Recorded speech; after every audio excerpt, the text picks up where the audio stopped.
Yo solía pagar $1,900 mensuales por los gastos de la casa. Un día, mi esposa me dijo que sus padres y su hermana mayor, hermosa pero holgazana y mimada, vendrían a vivir con nosotros, y que yo tendría que irme. Me amenazó con el divorcio si no aceptaba. Acepté, pero el día de mi mudanza, la situación fue tan graciosa que no pude parar de reír. Antes de continuar, te invito a suscribirte aquí en el canal y dejar tu me gusta en el botón del pulgar hacia arriba. Esto me ayuda muchísimo. Y dime, ¿desde dónde estás escuchando mi historia? ¿Qué hora es en tu país? Te agradeceré mucho saberlo. Amigo, la vida parecía ir por buen camino. Fernanda, mi esposa, y yo llevábamos 5 años juntos, 3 de casados. Nuestro apartamento, aunque modesto, era nuestro rincón. Yo cubría la mayor parte de los gastos, alrededor de $1,900 al mes. Siempre fui del tipo organizado, planificador, ¿sabes? Y Fe era, bueno, ella era más impulsiva, pero yo pensaba que nos complementábamos. La convivencia tenía sus altibajos, como todo matrimonio, pero nada que me hiciera imaginar el huracán que se avecinaba. Fue un martes, después de un día agotador en la oficina, cuando cayó la bomba. Llegué a casa, loco por una ducha y una cena tranquila. Fernanda estaba en la sala, sentada en el sofá, con una expresión seria en el rostro. Esa expresión que ya conoces, la que precede a una de esas conversaciones difíciles. Pensé, listo. Ahí viene otra discusión sobre los platos en el fregadero o la toalla mojada en la cama. Poco sabía yo que la toalla mojada sería el menor de mis problemas. Ella me miró, respiró hondo y soltó la noticia, como si estuviera anunciando el pronóstico del tiempo, y no un cambio de vida radical. Gabriel, comenzó, con una voz extrañamente tranquila. Mis padres y Laila van a venir a vivir con nosotros. Laila era su hermana mayor, una mujer que, por ironía del destino, era de una belleza deslumbrante. Pero detrás de ese rostro de modelo existía una personalidad. Bueno, digamos que ella era el tipo de persona que creía que el mundo le debía algo. Mimada, holgazana y con un talento innato para derrochar dinero. Ya había tenido algunos roces con ella en reuniones familiares, pero siempre mantuve la compostura. Ahora, vivir con ella, se me revolvió el estómago. Me quedé en silencio por un momento, procesando la información. ¿Cómo que van a venir a vivir con nosotros, Fe? ¿Por qué? ¿Qué pasó? Intenté mantener la voz neutra, pero la incredulidad era palpable. Estaba pensando en nuestro espacio, en nuestra rutina, en nuestra privacidad, sin mencionar los $1,900 que ya gastaba. ¿3 personas más? Eso significaba más cuentas, más desorden, más todo. Ella me miró como si yo estuviera siendo el egoísta de la historia. ¡Ay, Gabriel!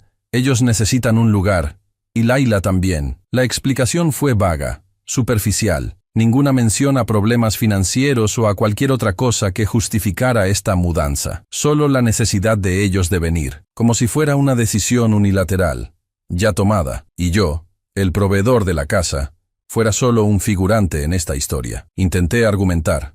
Con calma. Fe, ¿sabes cuánto gasto con las cuentas de aquí? 3 personas más duplicarán, quizás triplicarán los gastos. ¿Y nuestro espacio? No tenemos habitaciones de sobra, no tenemos estructura para esto. ¿Pensaste en todo eso? Estaba apelando a la lógica, a la razón, a nuestra realidad financiera. Creía que, si ella veía las cosas desde un punto de vista práctico, entendería la locura de la situación. Pero la lógica parecía no formar parte de su vocabulario en ese momento. Su calma empezó a transformarse en irritación. Gabriel, mi familia es más importante. Tendrás que aceptarlo. No tienen a dónde ir. Su voz subió un tono, y yo ya podía ver el brillo de desafío en sus ojos. La bandera de familia había sido izada, y yo sabía que era una batalla perdida en términos de argumentación emocional. Respiré hondo, tratando de mantener el control. Fe, entiendo que tu familia es importante, pero nuestra vida juntos también lo es.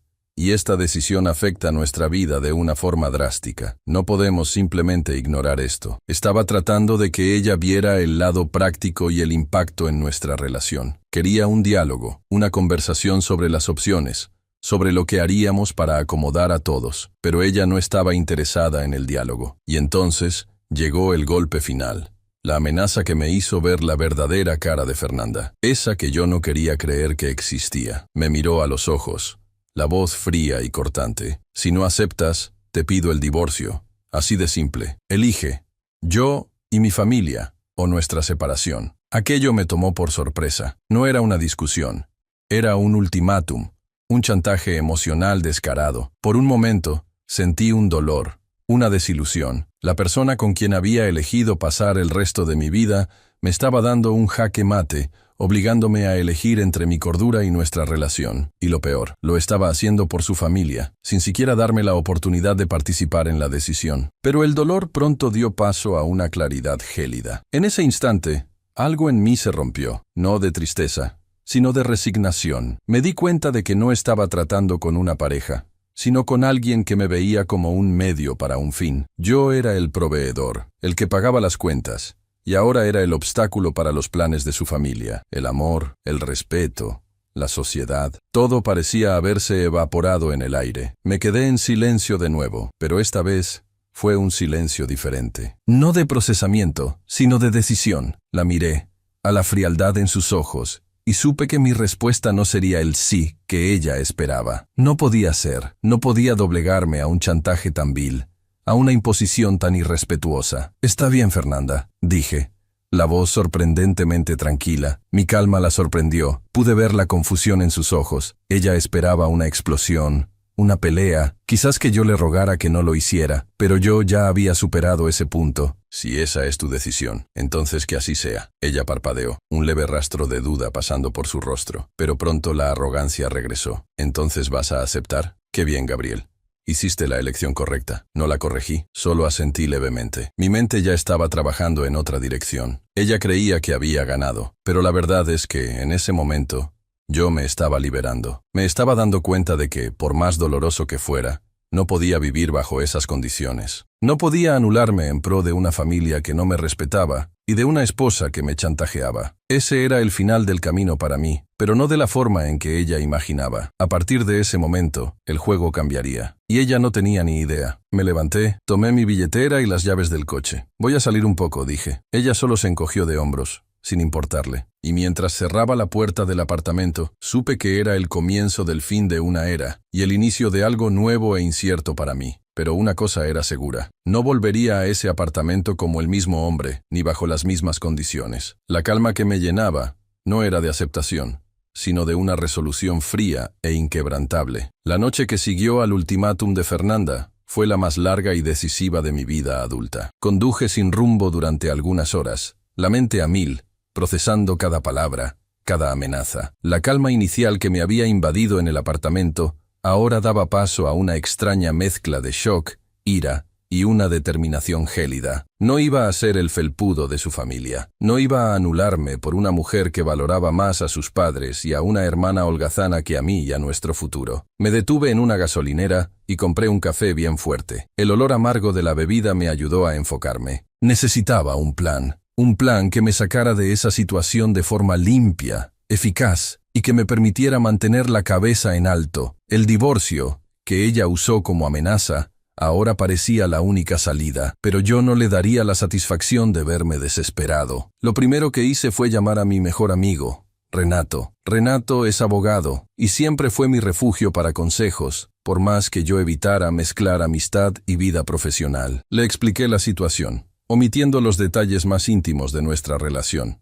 pero dejando claro el ultimátum y la inminente llegada de su familia. Él me escuchó con su paciencia habitual. «Gabriel, esto es chantaje descarado», dijo, con voz seria. «Ella está usando a la familia como escudo para manipularte. No puedes aceptar esto. Legalmente, las cosas están bien claras. El apartamento está a tu nombre, ¿verdad? Y tú eres el principal proveedor». «Sí, el apartamento era mío, comprado antes de casarnos, y yo asumía la mayoría de los gastos. Esto me dio un alivio momentáneo, pero el dolor de la traición todavía estaba ahí. Renato, no quiero peleas, pero tampoco puedo simplemente aceptar. Quiero irme. ¿Cómo hago esto sin que se convierta en un campo de batalla?» Me dio algunas orientaciones iniciales. No salir del apartamento todavía para no configurar abandono de hogar, pero empezar a documentar todo. Tomar fotos de mis cosas, de los documentos importantes, y reunir comprobantes de todos los gastos que yo pagaba. «Todavía no inicies el proceso, Gabriel. Espera un poco.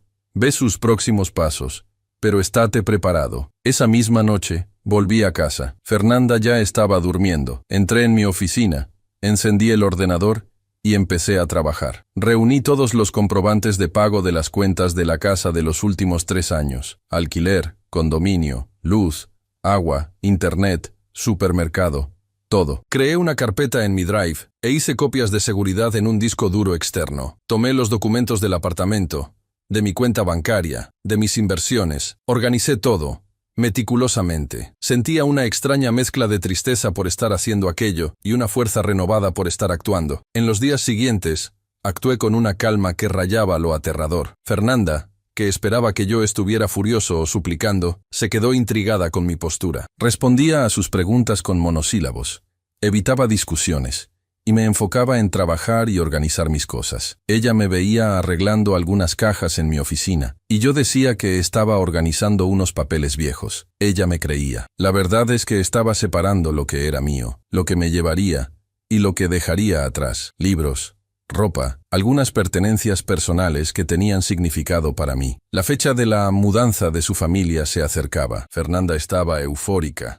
Apenas podía esperar la llegada de sus padres y su hermana. Hablaba de lo bueno que sería tener a la familia entera reunida, de cómo ellos nos ayudarían con los gastos, algo que yo dudaba profundamente, dada la fama de Laila y la supuesta jubilación de sus padres. Yo solo escuchaba, asintiendo ligeramente, mientras el nudo en mi estómago se apretaba, pero por fuera yo era una roca. No le conté a nadie sobre mi decisión, excepto a Renato. No quería crear drama, ni quería que Fernanda supiera de mis planes. Necesitaba que ella estuviera completamente despreocupada, para que mi movimiento fuera lo más eficiente posible. Unos días antes de la fecha fatídica, Fernanda comenzó a hablar sobre los detalles de la llegada. «Van a venir con un camión de mudanza», dijo, animada. «Mis padres tienen unos muebles antiguos que podemos usar aquí en la sala. Y Laila va a traer algunas cosas suyas también». Mi corazón se aceleró. ¿Camión de mudanza? Yo sabía que el apartamento no cabría todo eso, pero mantuve la calma. «Claro, Fe», dije sin emoción. «Solo espero que quepa todo». Ella me miró, pareciendo un poco desconfiada de mi falta de entusiasmo, pero luego lo descartó. Estaba demasiado emocionada con la llegada de su familia. «Va a caber». Laila me dijo que sus padres tienen mucho dinero,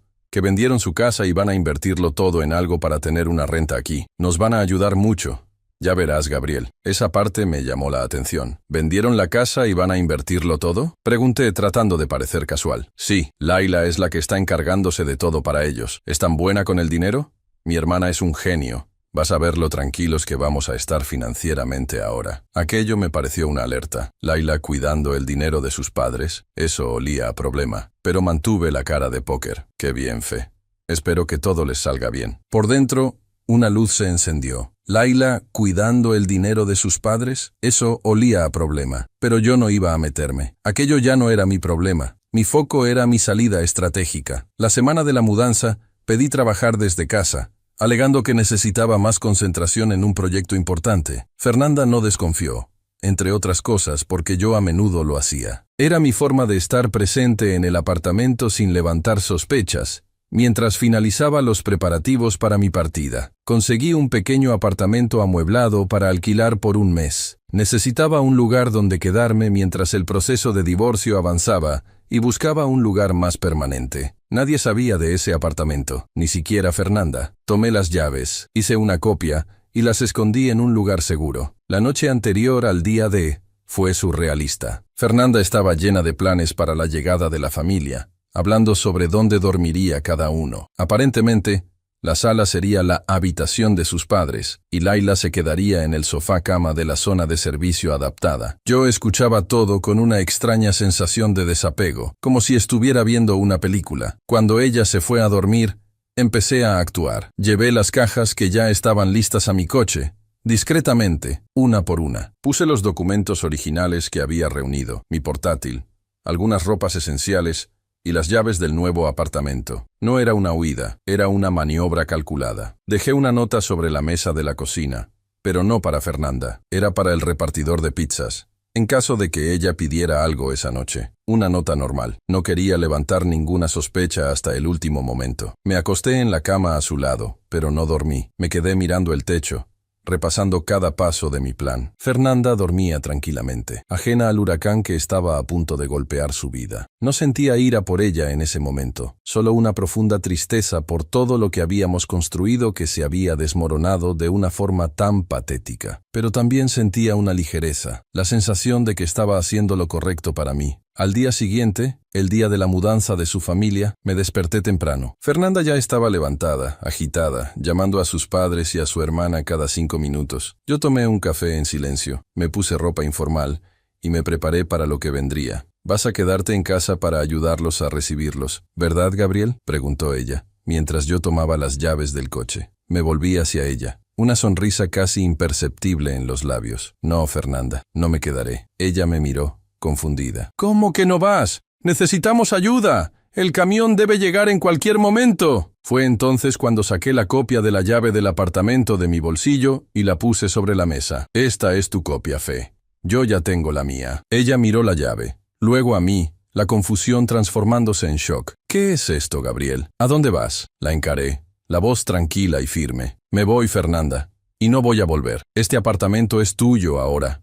O mejor dicho, es de ustedes. Tú, tus padres y Laila. Ya no es mi lugar». Su rostro palideció, su boca se abrió, pero ninguna palabra salió. Me di la vuelta, abrí la puerta y salí, sin mirar atrás. La sensación de libertad era indescriptible, y mientras entraba en el coche y arrancaba, sabía que el caos estaba a punto de estallar detrás de mí. Pero lo que sucedería a continuación, eso ni yo podría predecirlo. Pero estaba listo. La sensación de encender el coche y dejar atrás ese apartamento fue indescriptible. No era ira ni tristeza, era una mezcla de alivio y una extraña curiosidad sobre lo que pasaría a continuación. Estacioné el coche a unas pocas cuadras de distancia, en un lugar desde donde tenía vista a la calle del edificio, pero sin ser visto. Sabía que el circo iba a arder y quería tener el palco en primera fila. No tardó mucho. 15 minutos después de haberme ido, un camión de mudanza enorme, con el logo de una empresa de transporte muy conocida, se detuvo frente a mí, ahora ex mío, edificio. Poco después, una figura conocida saltó de la cabina del conductor, Laila. Estaba exuberante, con un vestido de verano vaporoso y gafas de sol enormes, como si estuviera llegando a un resort y no a un apartamento para vivir de gorra. Detrás de ella, los padres de Fernanda, el señor Carlos y la señora Marcia bajaron con una expresión de cansancio, pero también de cierta expectativa. Fernanda, que debía estar llamándome como loca, apareció en la ventana del apartamento, saludándolos con una sonrisa forzada. Bajó corriendo, con el celular todavía en la mano, y yo sabía que estaba intentando hablar conmigo, pero mi celular estaba en modo avión, guardado en la guantera. Quería que la explosión fuera completa. Laila, con su típica arrogancia, apenas saludó a Fernanda. Fue directo a la parte trasera del camión, donde los empleados comenzaban a abrir el compartimento. «Apúrense, muchachos. Tenemos mucho que descargar», bramó, como si estuviera pagando al equipo.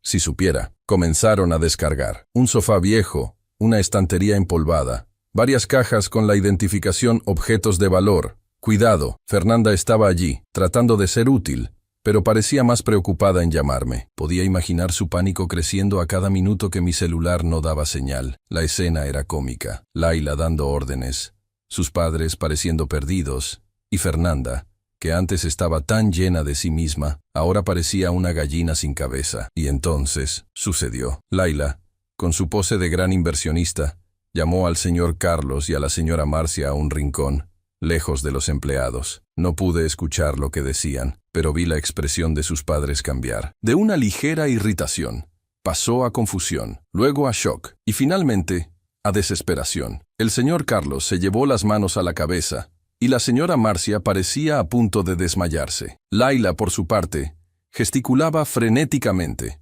con una expresión de quien estaba explicándose, pero sin mucho éxito. Fernanda, al percibir el murmullo, se acercó, y lo que sucedió a continuación fue pura poesía para mis oídos, incluso a la distancia. Laila, con la voz embargada y casi un llanto, empezó a hablar lo suficientemente alto como para que toda la calle la oyera. «Pero papá, juro que la empresa parecía sólida. Las proyecciones eran increíbles. Nadie esperaba que fuera un fraude, que fuera una estafa». El señor Carlos, con la voz embargada, apenas podía hablar. «¿Estafa, Laila? ¿Qué estafa? Me dijiste que era una inversión segura, que todo nuestro dinero de la venta de la casa iba a rendir 10 veces más. ¿Dónde está el dinero, Laila? ¿Dónde está todo el dinero de nuestra vida?». La señora Marcia comenzó a llorar. «Nuestra jubilación. ¿Qué vamos a hacer ahora? No tenemos nada. Sin casa, sin dinero, sin nada». Laila, que minutos antes parecía la reina del lugar, se estaba desmoronando frente a su propia familia. Yo, no sé,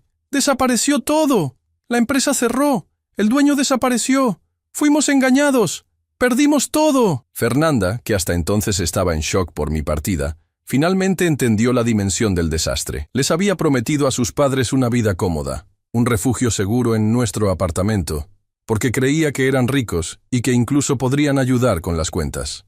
Ella había contado con su dinero para aliviar la carga que yo llevaba, y ahora la realidad llamaba a la puerta con la fuerza de un tsunami. Ella miró a sus padres, luego a su hermana, y le cayó el 20, completamente arruinados, sin casa, sin dinero, sin futuro. Y yo, el cuatro ojos que pagaba las cuentas, ya no estaba allí. La expresión en su rostro no tuvo precio. El shock, la incredulidad, el pavor. Había cambiado la seguridad y la estabilidad que yo le proporcionaba por una ilusión de riqueza familiar. Y ahora, la ilusión se había deshecho en polvo. En ese momento, no pude contenerme. La risa empezó a brotar, baja al principio, luego extendiéndose, incontrolable. Era una risa catártica, liberadora. Era la risa del triunfo, de lo inesperado, del "te lo advertí", silencioso que resonaba en mi mente. La ironía de la situación era tan absurda, tan perfecta, que simplemente no podía parar de reír. Fernanda,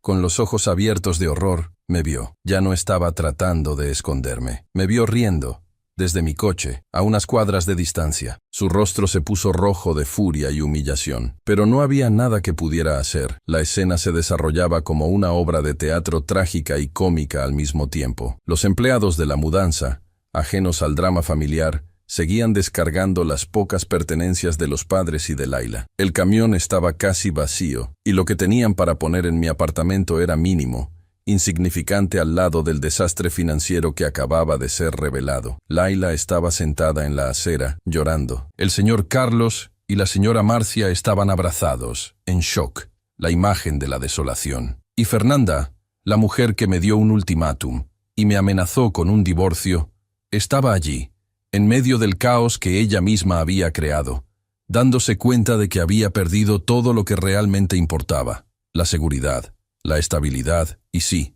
el hombre que la amaba y la mantenía. Aceleré el coche, dejándolos atrás. La risa todavía resonaba dentro de mí, pero ahora venía acompañada de una profunda sensación de paz. El plan había sido ejecutado con maestría. La salida, silenciosa y calculada, llevó a un desenlace que ni yo esperaba que fuera tan grandioso. Había perdido un matrimonio, sí, pero había recuperado mi libertad, mi dignidad, y lo más importante, mi paz mental. Ya no tenía que pagar $1,900 al mes por una casa que se convertiría en un albergue para una familia holgazana. Ya no tenía que lidiar con chantajes ni ultimátums. Mientras conducía hacia mi nuevo, pequeño, pero mi apartamento, sabía que mi vida apenas estaba comenzando. Libre de ataduras, libre de expectativas ajenas, libre para construir un futuro donde el respeto y la colaboración serían los cimientos. El divorcio sería solo una formalidad. La verdadera victoria ya había sido conquistada, y tenía el sabor agridulce de una risa triunfante en medio del caos que ya no era mío. ¿Qué harías tú si estuvieras en mi lugar? Quiero mucho saber tu opinión aquí en los comentarios. Y, si te gustó mi historia, te invito a suscribirte al canal, dejar tu me gusta en el botón del pulgar hacia arriba, eso me ayuda mucho. También comparte con más personas. Tu participación es muy importante para mí. Cuento contigo, ¿ok? Te espero en la próxima historia.